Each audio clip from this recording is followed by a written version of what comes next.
바오는 머리를 얻어맞은 듯 멍하니 아래를 바라보고 섰다.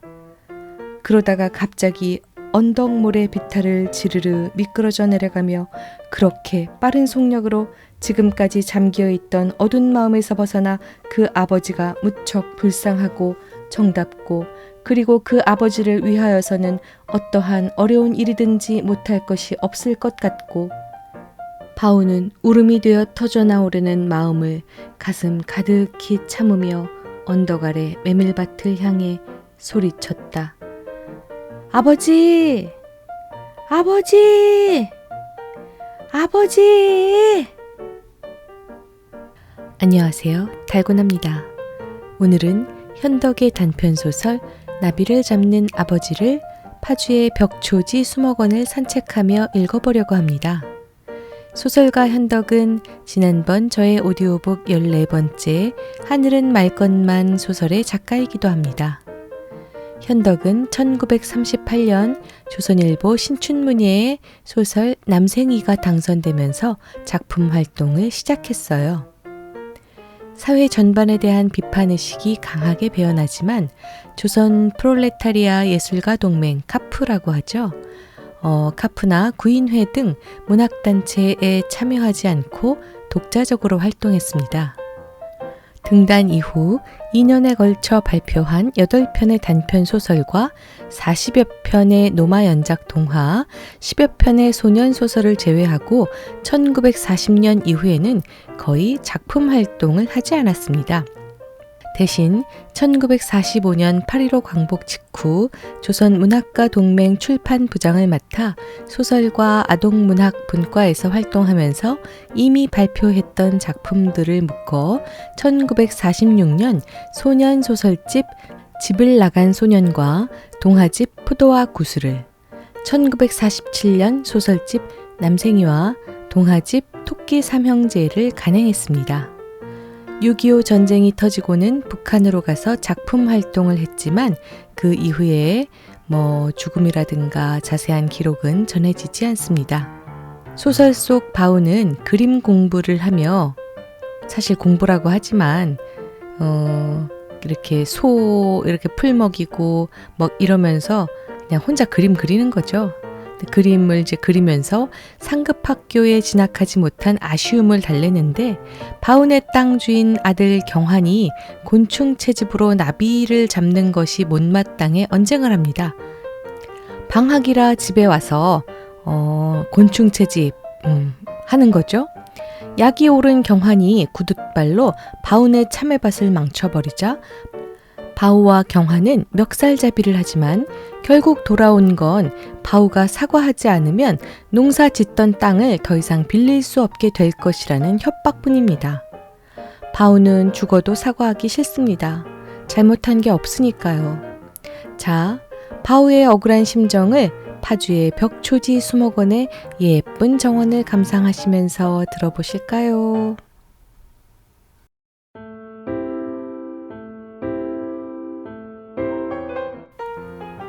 황혼의 종로로 방향을 돌려서 버스는 떠난다 경쾌하게. 건드러진 노랫소리가 푸른 언덕을 넘어온다. 바오는 송아지를 뜯기며 밤나무 그늘에 앉아 그림 그리는 책을 펴들었다. 송아지가 움직이는 대로 자리를 옮겨왔으며 옆으로 풀을 뜯는 송아지 모양을 그리느라 열심히 들여다보고 연필을 놀리고 하더니 잠시 멈추고 귀를 기울인다. 그리고 흥! 하고 빈정거리는 웃음을 한 번 웃고는 그 소리가 듣기 싫다는 듯 그 편에 등을 대고 돌아앉는다. 겨우 서울 가서 공부한다고 배워가지고 온 것이 유행가 나부랭이하고 나비 잡는 것하고?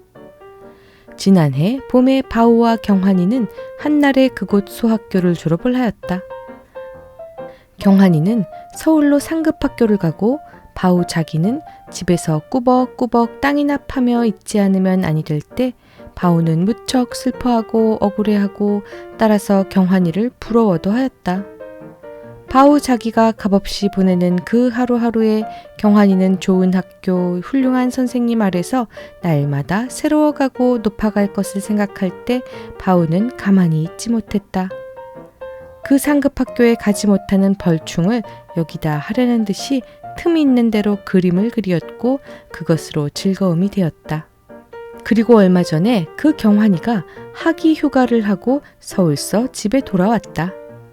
그러나 전보다 얼굴빛이 희어지고 바지통이 넓은 양복에 흰 테두리의 모자를 멋있게 쓴 것이 달라졌을 뿐 하는 일이라고는 고작 서울이 얼마나 좋고 자기 다니는 학교가 얼마나 훌륭한 곳인가를 자랑하는 것과 활동사진 배우 중 누구는 어떻고 누구는 어쩌고 그리고 잡된 유행가를 부르고 동네 어린아이들을 몰고 다니며 나비를 잡는 것이 전부였다.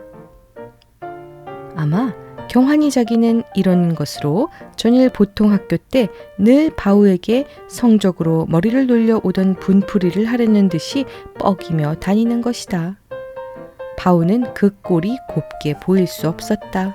꽃피는 남산으로 방향을 돌려서 버스는 떠난다. 가로수 그늘. 노랫소리는 점점 가까워 온다. 그리고 잠시 언덕 넘어가 떠들썩하더니 호랑나비 한 마리가 피로한 나래로 갈팡질팡 날아와 밤나무 가지에 야트막하게 앉는다. 바우는 그 나비를 쉽게 잡을 수 있었다.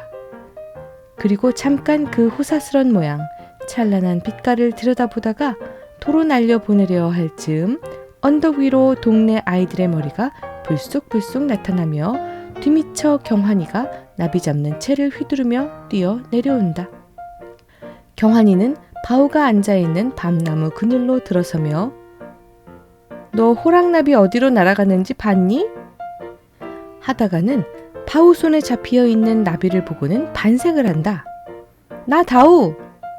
하고 을에 줄 것으로 알고 손을 내미는 것이나 바우는 그 손을 툭 쳐버리고 몸을 돌린다. 넌 무슨 까닭으로 어린애들을 몰고 다니며 애만 나비를 못 살게 하는 거냐? 뭐? 하고 경환이는 뜻하지 않은 말에 잠시 멍하니 바라보다가는 누가 장난으로 잡는 거냐? 학교에서 숙제를 냈어. 동물 표본을 만들어 오라고. 장난 아님은 벌써 너 나비 잡기 시작한 지가 며칠이냐?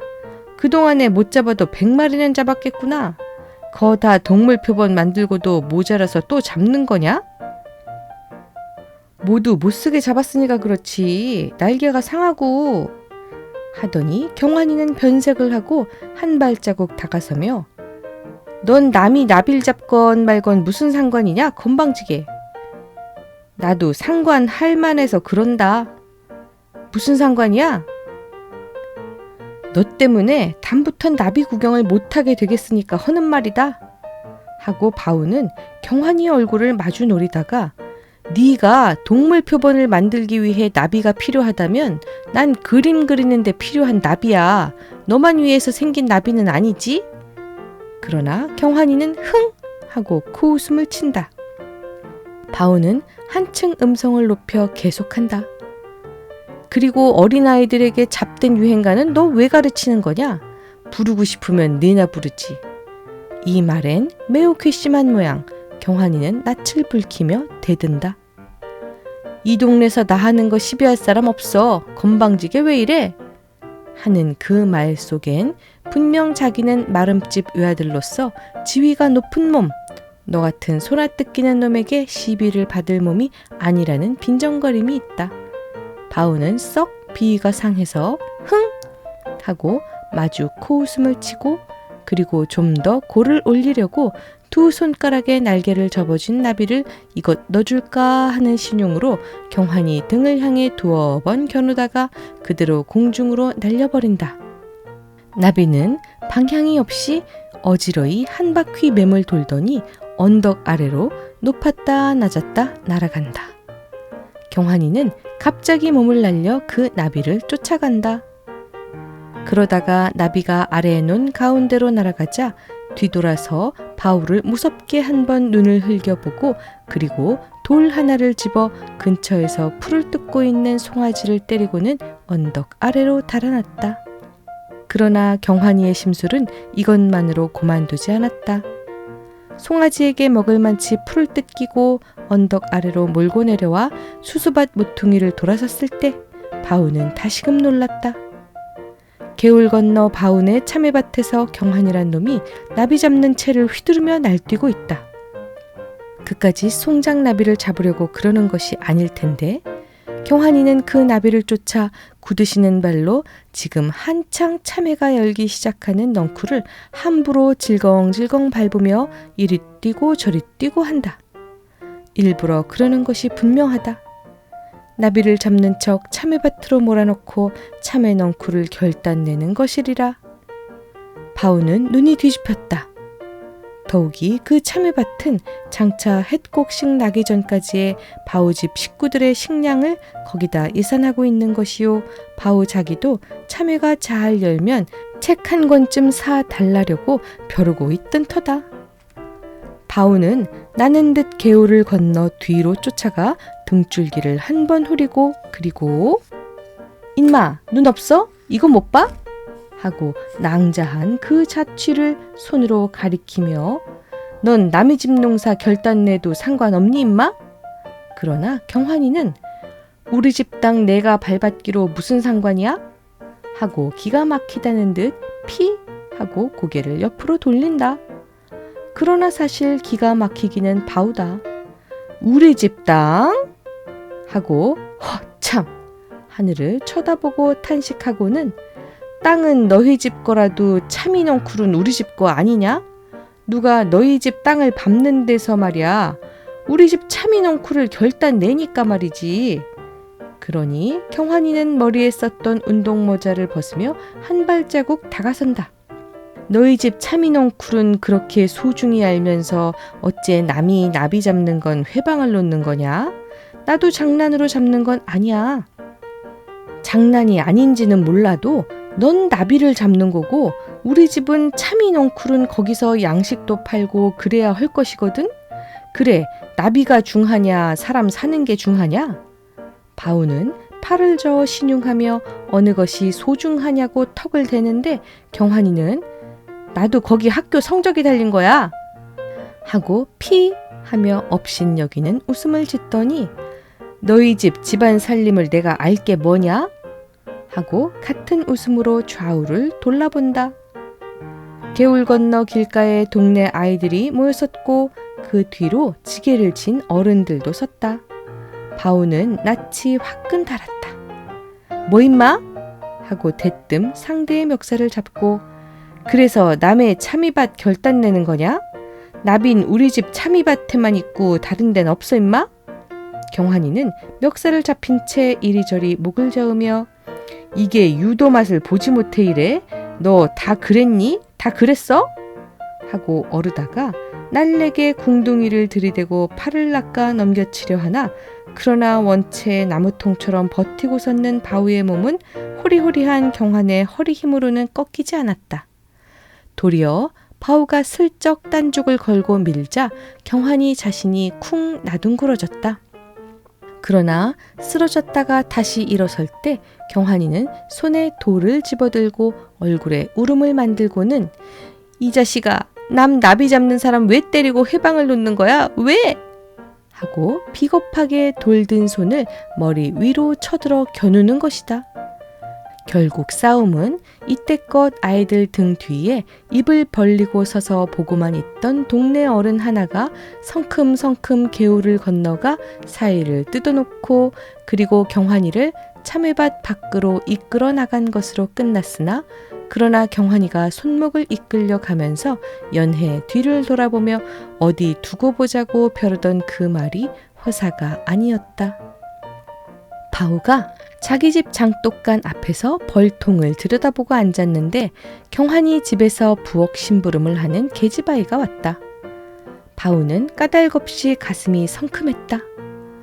바우 어머니 집에 있수?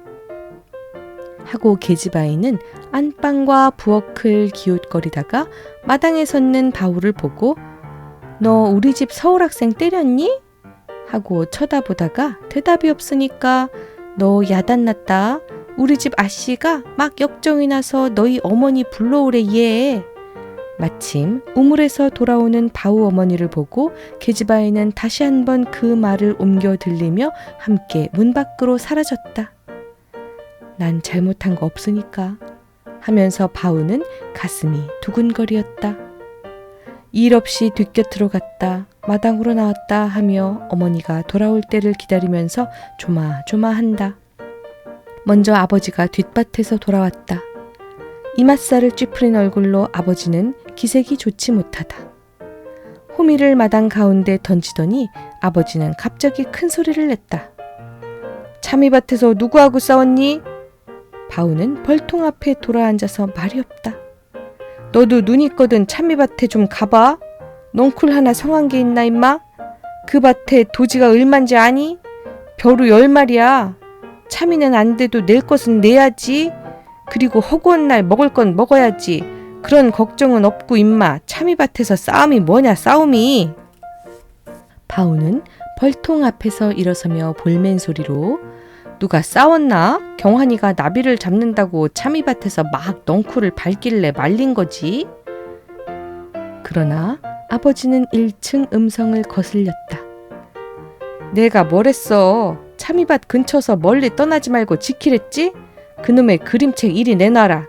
그것만 잡고 앉았으면 정신없다가 참이밭을 결단내는 것도 몰랐지 임마?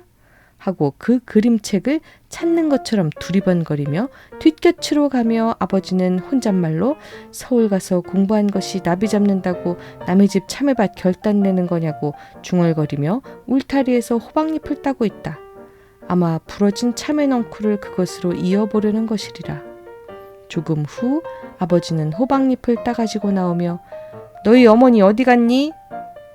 그러나 바우는 경환이 집에서 어머니를 불러갔다는 말은 아니 나왔다.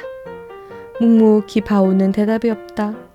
하지만 아버지는 더 묻지 않아도 좋았다. 바로 그 어머니가 상기한 얼굴로 대문을 들어섰다.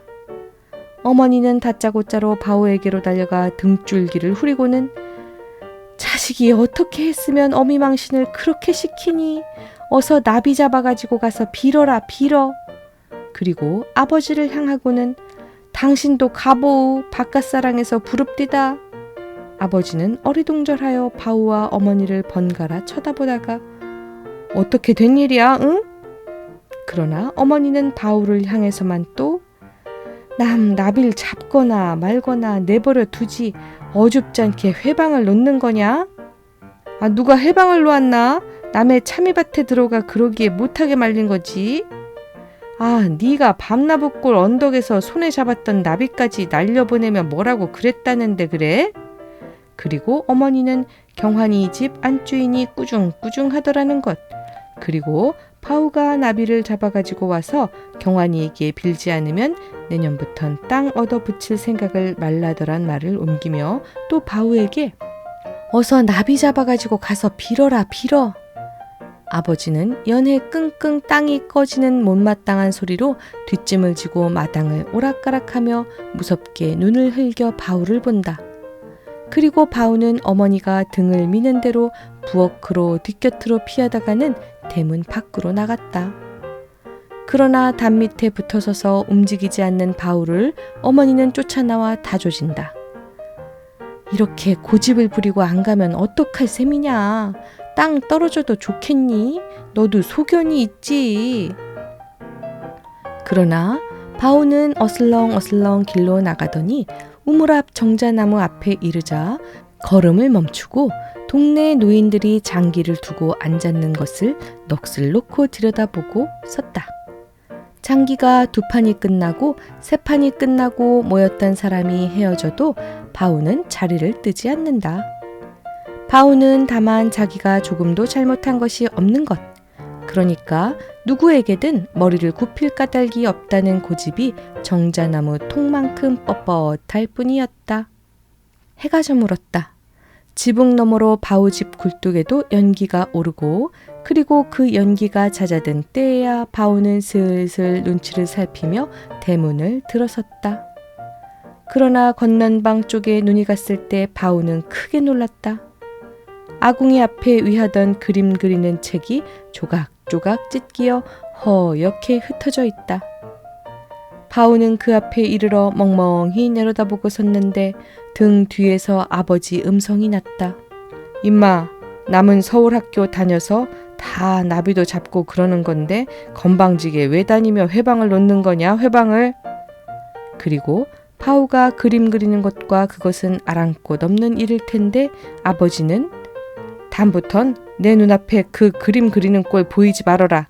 내깟 놈이 그럼 그걸로 남처럼 이름을 내겠니? 먹고 살게 되겠니? 하고 돌아서 문 밖으로 나가려다가 다시 돌아서며 아버지는 나빈 잡아갔지? 하고 다져 묻는다. 파우는 고개를 숙인 채 묵묵하다. 아버지는 기가 막힌 듯 잠시 건너보기만 하다가 언성을 높였다. 이때껏 나가서 뭘 했어? 임마, 간밤에 늙은 아비가 땅 얻어 붙이느라고 가진 애 다 쓰던 것을 네 눈으로도 보았지? 가뜩한데 너까지 말썽일 게 뭐냐? 어서 가서 빌지 못하겠어? 아버지는 담뱃대 끝으로 바우의 수그린 머리를 찌를 듯 겨눈다. 그러는 대로 바우는 슬금슬금 피할 뿐 조금도 걸음을 옮기려 하지 않는다. 그래도 네 고집만 싫대냐?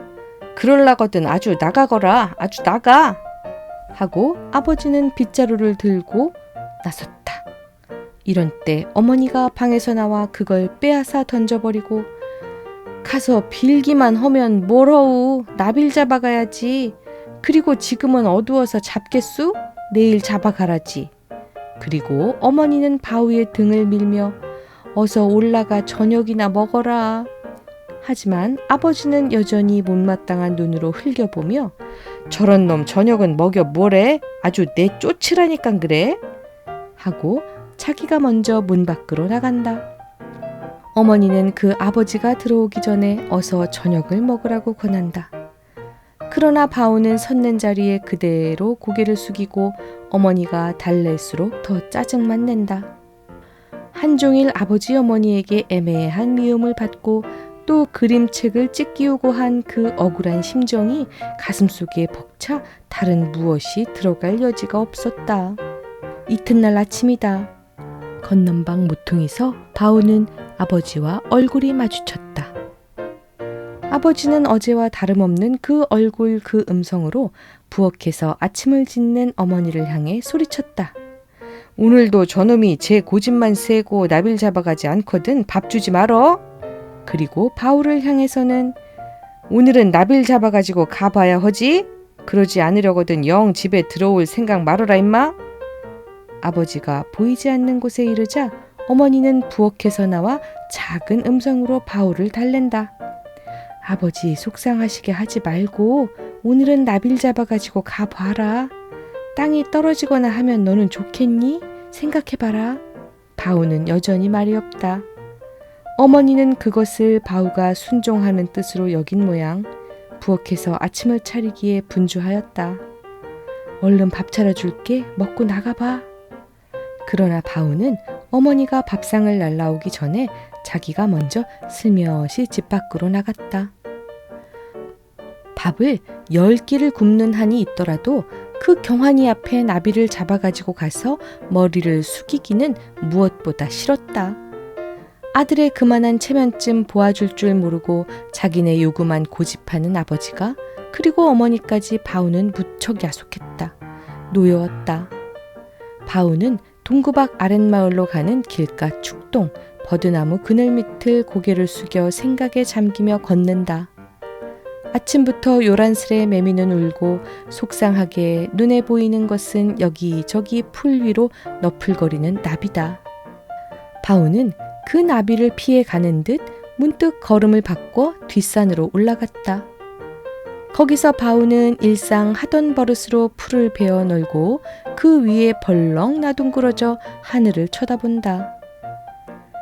집에서보다 갑절 어버이에게 대한 야속함과 노여움이 사무친다. 아버지 말대로 정말 집을 나오고 말까? 그러면 아버지도 뉘우칠 때가 있겠지? 그리고 서울 같은 도회로 나가서 어떻게 고학이라도 해볼까? 바우는 정말 그렇게 해볼 것처럼 벌떡 일어선다. 그리고 걸음 걸리는 대로 따라 산 아래로 내려간다. 산 중턱쯤 이르렀다.